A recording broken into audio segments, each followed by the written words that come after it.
Welcome to Forbes education. Forbes education में आपका स्वागत है। अभी हम जैसा कि पता है कि अब हम के एक्सपेक्टेड क्वेश्चन एसएससी जीडी के मोस्ट एक्सपेक्टेड क्वेश्चन करने वाले हैं। ये आपका इंपॉर्टेंट रहेगा Uttar Pradesh police plus SSC GD plus SSC CHSL. जितने भी एग्जामिनेशन आपके होने वाले हैं उस एग्जामिनेशन में जो आपके करंट अफेयर्स का डर है वो अब हम क्या करेंगे, यहां से क्वेश्चन पुटअप करेंगे।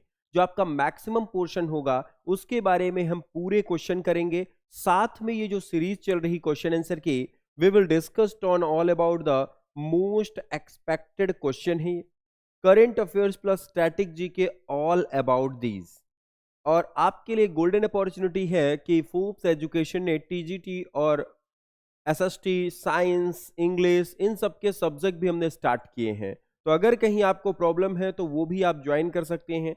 जूम मेंटरशिप प्रोग्राम के तहत आपको पूरा एग्जाम ओरिएंटेड कंटेंट दिया जाएगा। तो चलिए शुरू करते हैं। Let's start the question. ये हमारी क्वेश्चन आंसर सीरीज की 15 सीरीज है। अगर आपने इसके पहले के 14th पार्ट नहीं देखे तो उनको जरूर देखिएगा। प्लेलिस्ट हमारी है जो आपके एग्जाम पॉइंट ऑफ व्यू के लिए काफी ज्यादा इंपॉर्टेंट बनेंगे। अब हम बढ़ते हैं, इसमें काफी ज्यादा इंपॉर्टेंट पोर्शंस हमारे क्वेश्चन और आंसर की सीरीज में। द टुडेज फर्स्ट क्वेश्चन, पूरे क्वेश्चन आपके करेंट अफेयर से छपने वाले हैं। 100% ये क्वेश्चन रहेंगे। फर्स्ट लास्ट क्वेश्चन आ रहा हमारा, विच of the following city bagged best smart city spot at the national smart city conclave 2023? निम्नलिखित में से किस शहर ने national sorry smart cities conclave 2023 में सर्वश्रेष्ठ सिटी का स्थान? देखिए क्वेश्चन आ गया बिल्कुल एग्जाम में एज इट एज क्वेश्चन, किस शहर को पर्टिकुलर सबसे पहला स्थान दिया गया? योर ऑप्शन इज इंदौर, सूरत, लखनऊ, आगरा। जो भी पर्टिकुलर इस क्वेश्चन को पढ़ेगा उन सबको क्लियर होगा कि यह काफी पहले की योजना है जो लगातार चलती जा रही है। और सबसे स्मार्ट शहर अगर बात किया जाए 2023, आपको पता होगा हर साल हम 2 अक्टूबर को सेलिब्रेट करते हैं क्लीन इंडिया या स्वच्छ भारत अभियान, और उसी के तहत मनाया जाता है हमारा कॉन्क्लेव सिटी का। और इस बार का जो सबसे स्वच्छ सिटी थी लगातार कई वर्षों से, दैट इज इंदौर, मध्य प्रदेश। अब आपका इंदौर आया तो आपको याद रखना है who is the current CM of the Madhya Pradesh, that name is the Mohan Yadav. और आपका गवर्नर पूछा जाए कि इस समय पे राज्यपाल कहे हों तो याद रखिएगा 2023 की सर्वश्रेष्ठ शहर कौन सा बना? Indore. Governor particular CM Mohan Yadav है मध्य प्रदेश, मंगू भाई पटेल गवर्नर। आपसे पूछा जाएगा कि दूसरे नंबर और तीसरे नंबर पर कौन सा प्रदेश रहा? पहला सबसे याद रहता है, that is a Indore. Second position की बात की जाए तो the second position that is a Surat from Gujarat. 2023 के स्मार्ट सिटी में दूसरे नंबर पे आपका शामिल हुआ गुजरात का सूरत। और आपके लिए सबसे इंपॉर्टेंट क्वेश्चन ये कि पर्टिकुलर मैं आपको बता दूं, सूरत एक ऐसा शहर है जो पिछले 10 वर्षों में सबसे गंदा शहर था, लेकिन उसने अपनी काया कल्प बदल दी और सेकंड क्लीनेस्ट सिटी आया। Third place that is belonging to the Uttar Pradesh. तीसरा सबसे स्वच्छ शहर उत्तर प्रदेश से संबंधित है। The place name is the Agra. Agra को नामित किया गया है तीसरा सबसे स्वच्छ शहर। तीनों याद रखेंगे। तो पहला आपका कौन सा बना है? इंदौर। दूसरा कौन सा बना पर्टिकुलर याद रखिएगा? सूरत। और तीसरा आगरा। मध्य प्रदेश को नंबर 1 पुरस्कार दिया गया। First is Indore, second is Surat, third is Agra. और ये दिया किसने? राष्ट्रपति द्रौपदी मुर्मू ने। ये अवार्ड किसने दिया है? ये अवार्ड इंदौर में ही हुए, पर्टिकुलर राष्ट्रपति द्रौपदी, महामहिम द्रौपदी मुर्मू, इन्होंने प्रदान किया। पहले स्थान पर कौन है आप याद रखिएगा, काफी इंपॉर्टेंट क्वेश्चन बनेगा। फर्स्ट पर हमारा है आगरा, सॉरी इंदौर। नीचे से फर्स्ट की बात करें थर्ड नंबर की, तब आप क्लियर रखिएगा। फर्स्ट पर हमारा है इंदौर, सेकंड पर बना हमारा सूरत, और थर्ड प्लेस हमारा बना Agra. This is a much more important question for your examination. उम्मीद करता हूं ये प्रश्न आपको क्लियर हुआ होगा कि विच of the following city bag best smart city spot national smart city conclave India 2023, 2023 का जो सर्वश्रेष्ठ शहर था वो पर्टिकुलर कौन सा बना आपके लिए? बिल्कुल याद रखिएगा, that is much more important, Indore. दूसरे और तीसरे नंबर पे भी याद रखेंगे इसके बारे में। अगला क्वेश्चन, क्वेश्चन नंबर 2 की ओर बढ़ेंगे। द नेक्स्ट क्वेश्चन, आरबीआई के अनुसार भारत में 1980 के दशक में सकल घरेलू उत्पाद में सेवा क्षेत्र का योगदान कितना था? एज पर RBI in India, services sector accounted for blank on the GDP in 1980s। 1980 आपको पता होगा जीडीपी का मतलब क्या है? जीडीपी का मतलब है ग्रॉस डोमेस्टिक प्रोडक्ट, इसे जानते हैं ग्रॉस डोमेस्टिक प्रोडक्ट, या इसे जाना जाता है सकल घरेलू उत्पाद, सकल घरेलू उत्पाद के नाम से। अब सकल घरेलू क्या है? आपको पता होगा कि सकल घरेलू का मतलब क्या है कि एक फाइनेंशियल ईयर के दौरान देश में समस्त आय स्रोतों से जितनी इनकम होती है वो आपकी नेशनल इनकम कहलाती है, और देश के भीतर जो प्रोडक्ट बनता है उसे ग्रॉस डोमेस्टिक प्रोडक्ट कहते हैं। और 1980 में सेवा क्षेत्र का कितना था? 38.6%। बिल्कुल याद रखिएगा, सर्विस सेक्टर 38.6% में था। और अर्थव्यवस्था के आकार और उसकी विकास दर का अनुमान इसी के तहत लगाया जाता है। पूरी तरह से दोनों क्वेश्चन आपको क्या होंगे? क्लियर होंगे। एक बार कमेंट करके बता दीजिए सबसे क्लीनेस्ट सिटी, जल्दी से। स्वच्छतम शहरों की सूची में सबसे स्वच्छ शहर, जल्दी। Very good, very good. चलिए तीसरे क्वेश्चन की तरफ बढ़ते हैं, थर्ड। ये सबसे आसान क्वेश्चन है, अगर ये भी नहीं बन रहा तो फिर ये मानिए कि तैयारी आपकी बिल्कुल बिगिनिंग ऑफ द इरा है, बिल्कुल शुरुआत से आप कर रहे हैं। क्वेश्चन पढ़िएगा जल्दी से, कमेंट सेक्शन में इसका जवाब देना है आपको। काफी ज्यादा इंपॉर्टेंट रहेगा ये। वेरी गुड, शुरू करें। क्वेश्चन है हमारा, एग्जाम पॉइंट ऑफ व्यू से काफी ज्यादा इंपॉर्टेंट बनेगा ये। निम्नलिखित में से कौन मौर्य साम्राज्य का अंतिम राजा रहा? Who among the following was the last king of Maurya empire? Ashok, Bindusar, Chandragupta, Brihadrath. आपको मैं बता दूं कि एक साम्राज्य था मगध। मगध साम्राज्य का जो वंशावली चली, सबसे पहला वंश हुआ हर्यक वंश। हर्यक वंश के संस्थापक थे बिंबिसार, इसके बाद अजातशत्रु, इसके बाद आपका बना पर्टिकुलर नंदिवर्धन या उदयन, उदयन के बाद नंदिवर्धन, इसके बाद इसकी मृत्यु की शिशुनाग ने, और अगला वंश आ गया हमारा कौन सा? शिशुनाग डायनेस्टी। हम चर्चा कर रहे हैं शिशुनाग के बाद तीसरा आया महापद्मनंद या नंद डायनेस्टी, और फोर्थ बना हमारा मौर्य। तो मौर्य साम्राज्य की जो स्थापना है कब हुई? 322 बीसी, 322 बीसी में मौर्य साम्राज्य आया। और मौर्य साम्राज्य की जो पूरी की पूरी स्थापना है वो किसने किया? नालंदा नंद वंश का संस्थापक बना चंद्रगुप्त मौर्य। आप याद रखेंगे, the first that help the first king Chandragupta Maurya.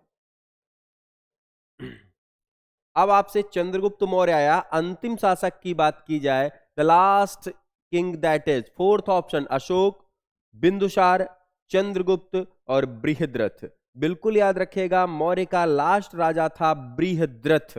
कौन था बेटा? बृहद्रथ। और अंतिम शासक बना बृहद्रथ। बृहद्रथ की हत्या पुष्यमित्र शुंग ने की, जो इसका कमांडर था, और अगली डायनेस्टी शुंग डायनेस्टी की स्थापना होगी। तो आपको याद रखना है, मौर्य से हमेशा क्वेश्चन। प्रतापी राजा की बात की जाए तो अशोक था, अशोक ने युद्ध लड़ा कौन सा? कलिंग वॉर, कलिंग युद्ध 261 बीसी कलिंग में लड़ा। बिंदुसार की कहानी ही अलग है, चंद्रगुप्त की कहानी अलग है। तो अंतिम शासक आपको क्लियर हो गया है, क्लियर है। अगले क्वेश्चन की तरफ हम बढ़ेंगे जो काफी ज्यादा इंपॉर्टेंट है आपके लिए। क्लियर, बिल्कुल याद रखिएगा, ये काफी इंपॉर्टेंट पार्ट बनेगा, उम्मीद करता हूं याद रहेगा। तो कौन अशोक साम्राज्य का अंतिम शासक हुआ? That is Brihadratha. क्लियर है। अगला क्वेश्चन, मोहिनी अट्टम निम्नलिखित में से किस राज्य से संबंधित एकल शास्त्रीय नृत्य शैली? देखिए, इससे प्रश्न सरल आपको नहीं मिलेगा कहीं। This is the best important question, और हमने हमेशा चिल्ला चिल्ला के कहा है एक क्वेश्चन आपका हमेशा डांस से पूछा जा रहा, फिर आपका क्वेश्चन डांस से आया। देखिए इसके बारे में, Mohiniyattam is the solo classical dance form related to which of the following state? Kerala, Uttar Pradesh, Karnataka, Bihar. आपको पता है it is associated with Mohiniyattam and the Kathakali. Mohiniyattam और कथकली दोनों हमारे केरल के हैं, तो केरल से दो याद रखेंगे। कौन कौन से बेटा? एक है मोहिनी अट्टम और दूसरा कथकली, दोनों डांस याद रखेंगे, that is most important. Uttar Pradesh से बना हमारा डांस था Kathak, the UP that is celebrated the Kathak. Karnataka, यहां पे क्लासिकल नहीं है, फोक डांस है Yakshagana, the famous dance that is known as the Yakshagana. और बिहार में भी नहीं है, लेकिन बिहार में बिहुला, ये सब डांस होते हैं। मोहिनी अट्टम किसके द्वारा किया जाने वाला है? मोहिनी अट्टम महिलाओं द्वारा किया जाता है। एक बार मैं आपको जानकारी दे देता हूं, तो फेमस डांस है हमारा कौन सा? मोहिनी अट्टम। याद रखिएगा, बहुत क्वेश्चन पूछा गया इससे। तो अगला जो बात करेंगे हम किसके बारे में बेटा? मोहिनी अट्टम। बिल्कुल याद रखिए, मोहिनी अट्टम कहां का है? सर केरल का है। किसके द्वारा किया जाता है? महिलाओं के द्वारा। कौन से भगवान को प्रेरित है? The goddess name is Vishnu. याद रखिएगा, वुमेन्स के द्वारा किया जाने वाला केरल का डांस है कौन सा? मोहिनी अट्टम। भगवान विष्णु के अवतार का प्रचारक है ये। मोहिनी अट्टम अक्सर मंदिरों और त्योहारों में, ये उत्सव कहां किया जाता है? मंदिरों या त्योहारों में। It is done in the temples. आपको बता दूं, classical all the dance that is for god and goddess that is belonging to the classical dance. कुछ प्रसिद्ध नृत्यकर्ता का नाम बता दूं, वैजंती माला, डॉक्टर पद्मा सुब्रमण्यम। इसकी नाचने वाली का नाम है वैजंती, नृत्यकी वैजंती माला, डॉक्टर पद्मा सुब्रमण्यम, काफी फेमस नाम है पद्मा सुब्रमण्यम। श्रीदेवी का नाम सुना होगा, श्रीदेवी भी इन्हीं सब डांसों से संबंधित रहीं। The dance name is the very much important for your examination, आपके लिए काफी ज्यादा इंपॉर्टेंट बना, याद रहेगा क्वेश्चन। मोहिनी अट्टम डांस कौन सा है? मोहिनी अट्टम। सबसे पहला क्वेश्चन, ये कहां होता है? केरल में, महिलाओं के द्वारा। किस भगवान को प्रेरित है? विष्णु के। कहां होता है? The famous dancer name is Vyjayanthimala. बिल्कुल याद रखिएगा। अगले क्वेश्चन की तरफ बढ़ेंगे। तो मोहिनी अट्टम कहां का नृत्य है? अगर आपसे पूछा जाए तो याद रखिएगा it is Kerala. Clear? Comment करके बता दीजिएगा भरतनाट्यम कहां का नृत्य है? भरतनाट्यम जल्दी से कमेंट सेक्शन में बताइएगा। हम अगले प्रश्न की तरफ बढ़ रहे हैं। द नेक्स्ट क्वेश्चन, 2011 की जनगणना के अनुसार किस केंद्र शासित प्रदेश में लिंगानुपात सबसे अधिक है? Which union territory has the highest sex ratio? काफी इंपॉर्टेंट क्वेश्चन है ये, एग्जाम पॉइंट ऑफ व्यू के लिए बहुत जरूरी प्रश्न, जल्दी से क्लियर करिएगा। 2011 की जनगणना के अनुसार किन शासित प्रदेश में लिंगानुपात सबसे अधिक है? Which union territory has the highest sex ratio? As पर द 2011 सेंसस। 2011 के अनुसार लक्षद्वीप, पौंडीचेरी, दमन दीव, चंडीगढ़, जल्दी से। तो सबसे ज्यादा सेक्स रेशियो अगर आपसे यूनियन टेरिटरी में पूछा जाए तो याद रखिएगा, 1000 पुरुषों पर 1037 महिलाएं। ये हैं आपके पुडुचेरी, पौंडीचेरी से संबंधित हैं। और मैं आपको कुछ जनगणना से संबंधित क्वेश्चन बता देता हूं। भारत की 943 सर्वाधिक जनसंख्या, सबसे पहले इस बार की जो जनसंख्या थी कितने नंबर के थी सर? इस बार की जो जनगणना थी, सेंसस थी, 15वें नंबर की थी।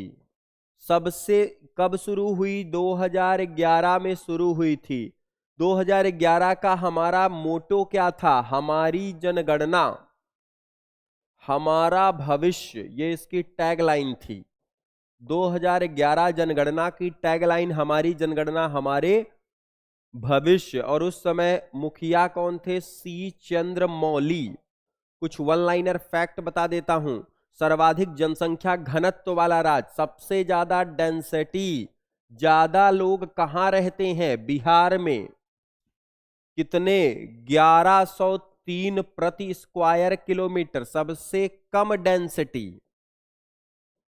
सबसे कम घनत्व कहां है बेटा? बिल्कुल याद रखिएगा, सबसे कम घनत्व है अरुणाचल प्रदेश। 17 व्यक्ति रहते हैं। सबसे ज्यादा बिहार, सबसे कम अरुणाचल प्रदेश। नेक्स्ट क्वेश्चन याद रखिएगा, बहुत जरूरी। सबसे कम जनसंख्या वाला केंद्र शासित लक्षद्वीप, सबसे ज्यादा जनसंख्या उत्तर प्रदेश, सबसे कम जनसंख्या सिक्किम, सबसे ज्यादा लिंगानुपात केरल, सबसे कम लिंगानुपात हरियाणा, सबसे ज्यादा लिंगानुपात पर्टिकुलर याद रखिएगा, सबसे कम साक्षरता बिहार की है। ये क्वेश्चन आपको याद रखने हैं। अगर आपसे पूछेगा पॉपुलेशन वाइज तो स्टेट में यूपी, यूनियन टेरिटरी, केंद्र शासित प्रदेश, जिसमें सर्वाधिक जनसंख्या, सबसे कम जनसंख्या वाला केंद्र शासित लक्षद्वीप, सबसे ज्यादा वाला दिल्ली, सबसे कम लेस पूछा जाए तो लक्षद्वीप, और राज्यों में है सिक्किम। बिल्कुल याद रखिएगा। सबसे पहली जनगणना कब हुई, क्या कहानी थी? तो आपसे क्वेश्चन हुआ, जनगणना से एक क्वेश्चन जरूर बनेगा कि भारत की जनगणना के अनुसार सबसे ज्यादा लिंगानुपात जिस यूनियन टेरिटरी का था उसका नाम था पुडुचेरी। नेक्स्ट क्वेश्चन, निम्नलिखित में से कौन सा शब्द एथलेटिक्स में लोकप्रिय रूप से उपयोग किए जाने वाला खेल शब्द है? Which of the following is a sport terms popularly used in athletics? Home run, photo खत, photo finish, smash, put out. कौन सा क्वेश्चन है जो आपके लिए इंपॉर्टेंट रहेगा? एथलेटिक्स में आपको पता होगा एक दौड़ होती है जिसमें फोटो फिनिश का मतलब क्या है कि एक साथ फिनिश लाइन पार करते हैं। सटीक जांच लेने के लिए यह जानकारी ली जाती है। तो कौन सा पर्टिकुलर बनेगा इसमें? Photo finish. फोटो फिनिश क्या है? फोटो फिनिश एक प्रकार की है जो रनर के लिए प्रयोग होती है। रनर में जब बहुत सारे उम्मीदवार एक ही समय पर लाइन को पार करते हैं तो उस समय एक व्यक्ति का देखना संभव हो जाता है। तो उस समय के जो व्यक्ति एथलेटिक्स में होता है उसे क्या कहते हैं? Photo finish. एक ही समय पर बहुत सारे एथलीट जब अपना रन अप कंप्लीट करते हैं। अगला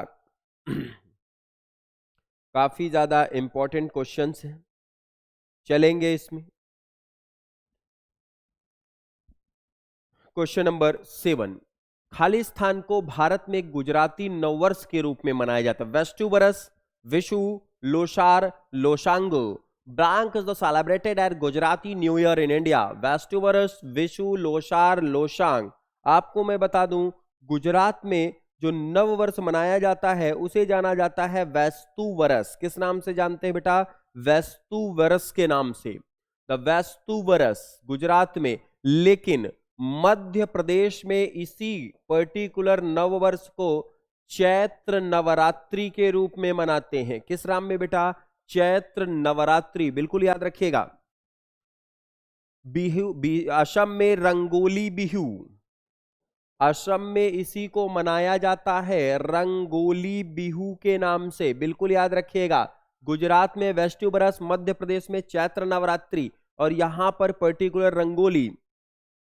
पोहला वैसाखी भी मनाया जाता है, वैसाखी संक्रांति। तेलंगाना, आंध्र प्रदेश और कर्नाटक में उगदी। कहां कहां बेटा? तेलंगाना, आंध्र प्रदेश और कर्नाटक में त्योहार मनाया जाता है उगदी। महाराष्ट्र में मनाया जाता है गुड़ी पड़वा। बहुत इंपॉर्टेंट क्वेश्चन है ये। चैत्र नवरात्रि राजस्थान में, वैसाखी पंजाब में, बैशा नवरोह उत्सव मनाया जाता है लद्दाख में, गार्डन नामचौथ। ये पूरे सेलिब्रेशन इनके होते हैं। अगले क्वेश्चन की तरफ बढ़ेंगे जो काफी ज्यादा इंपॉर्टेंट है। तो गुजरात में जो नववर्ष होता है उसे वैष्णु वर्ष के रूप में। नेक्स्ट क्वेश्चन, एक इन्फेंटिव एजेंट जिसे आमतौर पर एक प्रोटीन कोड में एक न्यूक्लिक एसिड अणु होते हैं जो केवल मेजबान को जीवित कोशिकाओं के भीतर ही गुणा करने में सक्षम होता है, उसे कहा जाता है। An inventive agent that typically consists of a nucleoacid molecule in a protein coated and that is able to multiply only within the living cell of a host is called। एक से दो, दो से तीन, इतना बड़ा कोविड आया। Covid एक मनुष्य से दूसरे मनुष्य में मल्टीपल टाइम जा रहा था। That is a virus. वो एक प्रकार का क्या है बेटा? वायरस होता है, विषाणु होता है। Chickenpox, AIDS, viral fever, common cold, polio, hepatitis, ये सब बीमारी इसी से होती हैं। बिल्कुल याद रखिएगा, क्लियर रहेगा। वायरस से होने वाली बहुत सारी बीमारियां, chicken pox, small pox, polio, ये सब वायरस से। कोविड अगला। स्वामी दयानंद सरस्वती ने खालिस्तान की स्थापना की, एक संगठन जिसने हिंदू धर्म में सुधार का प्रयास किया। आर्य समाज, आदि हिंदू समाज, वेदांत समाज, Adi Dharm Samaj. Swami Dayanand Saraswati founded the blank and organization that attempted to reform Hinduism। Arya, Adi Hindutva, वेदांत समाज, आदि धर्म। आपको क्लियर होगा, सन 1875 में स्वामी दयानंद सरस्वती ने घोषणा की थी आर्य समाज की। किसकी की बेटा? Arya Samaj. Arya Samaj founded in the year of 1875। कौन थे ये आर्य समाज के संस्थापक? क्या नाम था? स्वामी दयानंद सरस्वती, बिल्कुल याद रखिएगा। And was a profounded scholar Vedic. He is the swaraj as India was the list given to call for swaraj and makers of modern India. इन्हें क्या कहा जाता है? आधुनिक भारत के निर्माता। इन्हें जानते हैं मेकर्स ऑफ मॉडर्न इंडिया, या इसे जानते हैं आधुनिक भारत के निर्माता। किसे जाना जाता है? स्वामी दयानंद सरस्वती। नेक्स्ट क्वेश्चन काफी इंपॉर्टेंट, क्वेश्चन नंबर 10 की ओर बढ़ेंगे। काफी इंपॉर्टेंट पार्ट ये आपके लिए बनेगा, एग्जाम में भी क्वेश्चंस इसके लिए आए हैं। क्वेश्चन नंबर 10 काफी इंपॉर्टेंट। निम्नलिखित में से किस व्यक्ति ने नई दिल्ली में भारतीय भाषा उत्सव और प्रौद्योगिकी और भारतीय भाषा शिखर सम्मेलन का शुभारंभ किया? Which of the following person launched Bharatiya Bhasha Utsav and technology and Bharatiya Bhasha summit in new Delhi? Narendra Modi, Dharmendra Pradhan, G Kishan Reddy and Amit Shah. किस व्यक्ति ने भारतीय भाषा के लिए लॉन्च किया था? याद रखिएगा, the person name is the Dharmendra Pradhan. Dharmendra Pradhan कौन है? एजुकेशन मिनिस्टर है। कौन है बेटा? एजुकेशन मिनिस्टर, या इसे जाना जाता है शिक्षा मंत्री थे। क्लियर है भी अभी। और इन्होंने भारतीय Bhasha Utsav and technology launched Bharatiya Bhasha summit कहां लॉन्च किया है? भारतीय Bhasha summit launched in the place name is the new Delhi. Minister कौन से? ये फर्स्ट एजुकेशन मिनिस्टर कौन था? मौलाना अबुल कलाम आजाद। पहला एजुकेशन मिनिस्टर कौन बना? मौलाना अबुल कलाम आजाद। इन्हीं की याद में नेशनल एजुकेशन डे भी मनाया जाता है। अगले क्वेश्चन में बढ़ेंगे, उम्मीद करता हूं याद रहेगा। नेक्स्ट, काफी इंपॉर्टेंट क्वेश्चन, क्वेश्चन नंबर 11, 10 तक आपको क्लियर। एथेनॉल का रासायनिक यौगिक सूत्र क्या है? केमिस्ट्री का question. What the chemical compound formula of the ethanol?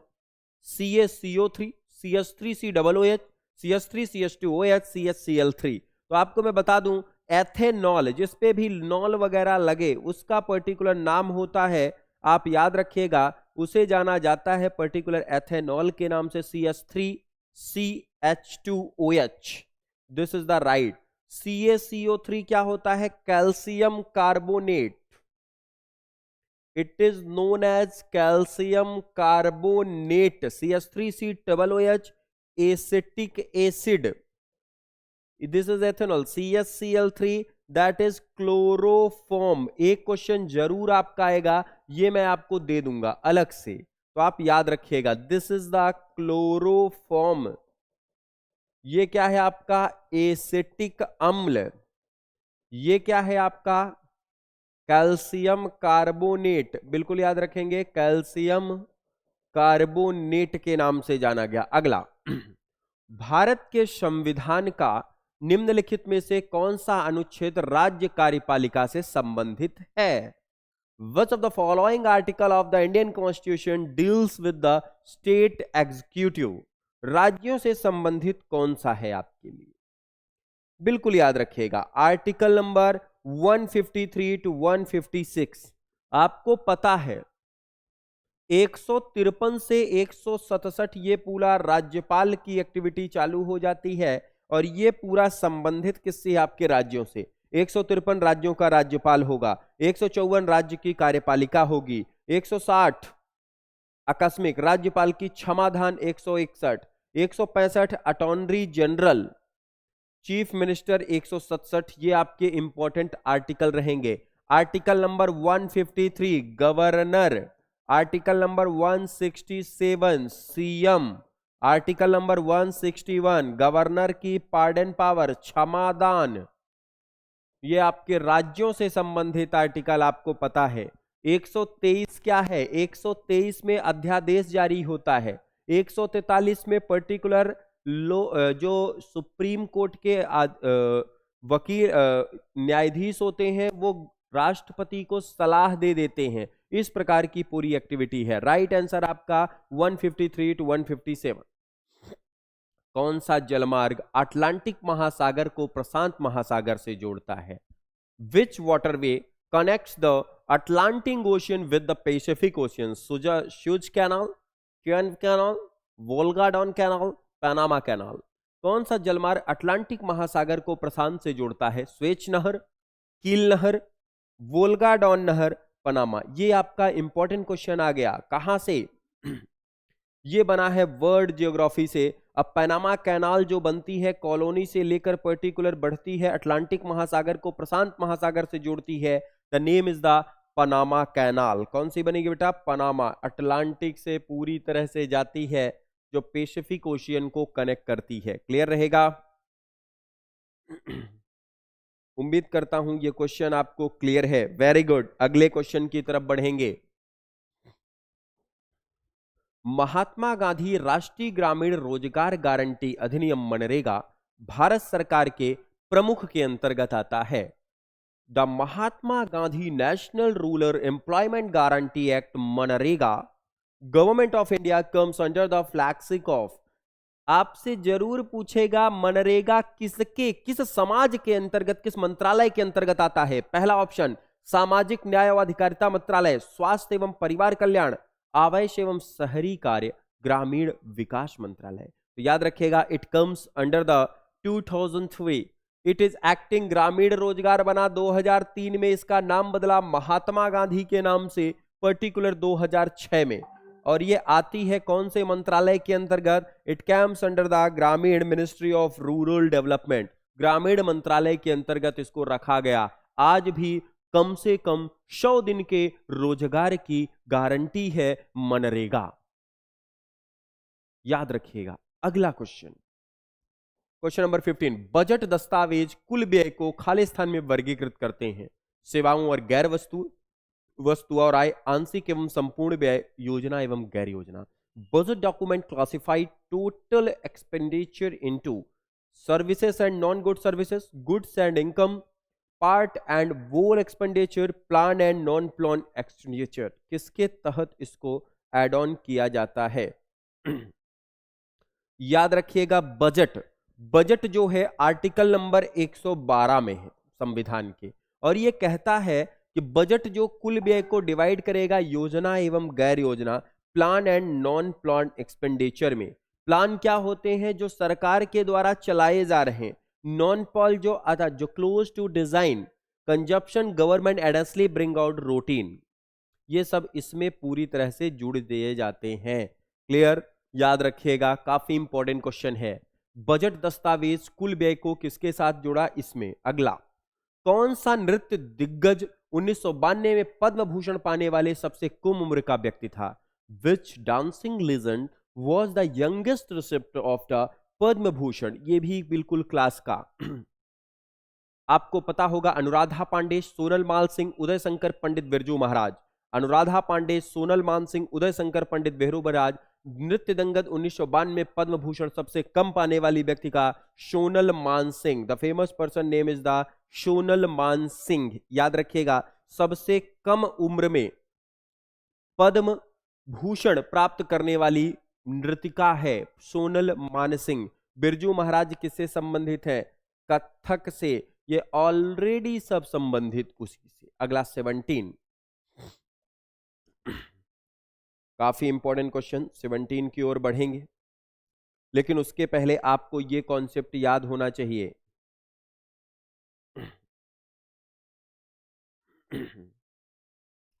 Very good, very good. अगला क्वेश्चन, भारत में अक्टूबर नवंबर के दौरान सूर्य के दक्षिण की ओर स्पष्ट गति के साथ उत्तरी मैदानी इलाकों पर खालिस्तान कमजोर हो जाती है। In India during October November with the apparent movement of the sun towards the south, the blank over the northern plain becomes weaker। इसका पूरा रीजन क्या है? देखिए, अगर इंडिया की बात की जाए पूरी तरह से, तो आप पर्टिकुलर इस बिहाफ पर देख सकते हैं कि यहां पर जो पूरा का पूरा मानसून बनता है, शुरू में वो बनता है अरेबियन सी से, मतलब अरब सागर से मानसून आपका बन गया। इसके बाद ये धीरे धीरे क्या होता है? ऊपर बनना चालू होता है। ये तो पहली बार का हो गया, जिसे जाना जाता है मानसूनी गर्त, मतलब सूर्य के दक्षिण की ओर स्पष्ट गति के साथ उत्तरी मैदाने पर क्या बनता है? मानसून ट्रफ या मानसूनी गर्त का निर्माण हो जाता है। और ये पूरा का पूरा ये वाला रीजन आपका मानसूनी गर्त बनता है, जहां से हवाएं ऊपर की ओर जाती हैं और बारिश के लिए रिस्पॉन्सिबल होती हैं। नॉर्मल पोजीशन है ये मानसून ट्रफ की, जो पूरी तरह से आपके यहां बढ़ता है। क्लियर रहेगा? नेक्स्ट क्वेश्चन, क्वेश्चन नंबर 18, एशियाई खेल 2022 में महिलाओं की 10 मीटर एयर पिस्टल में निम्नलिखित में से किस व्यक्ति ने स्वर्ण पदक जीता है? Which of the following person won gold medal in women's 10 metre air pistol in Asian games 2022? Palak गोलिया,